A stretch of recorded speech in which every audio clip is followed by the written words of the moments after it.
What's up? Today I wanted to show you the mural I painted at the No Name Collective in Los Angeles. This mural right here represents unity, or how we call it, Carnalismo.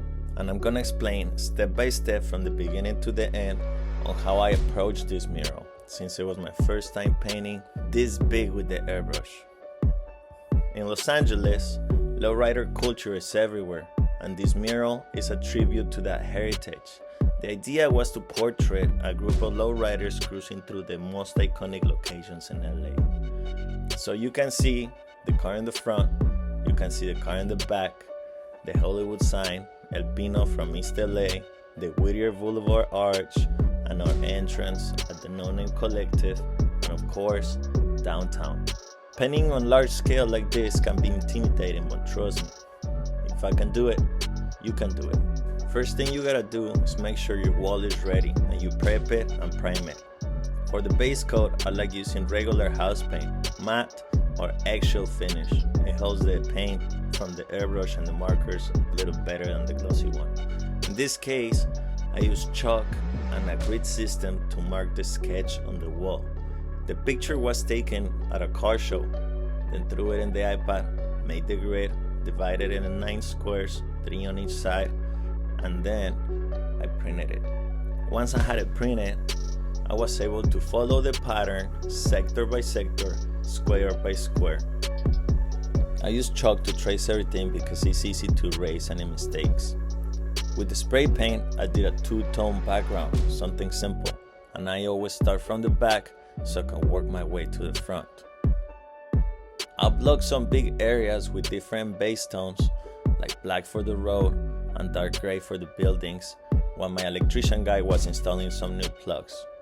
Now, finally, pull out the airbrush and start detailing from the background to the foreground. The airbrush I used in this piece was a double action Iwata airbrush.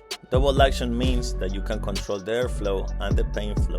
Airflow is controlled by pushing down, and ink flow is controlled by pushing back on the trigger.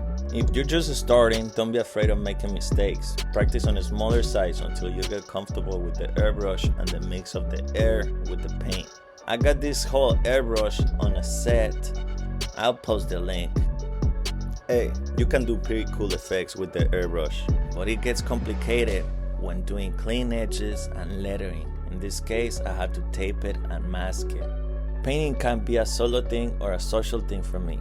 Here, the homie from Barcelona, he likes to paint upside down while I was making some progress on the wall.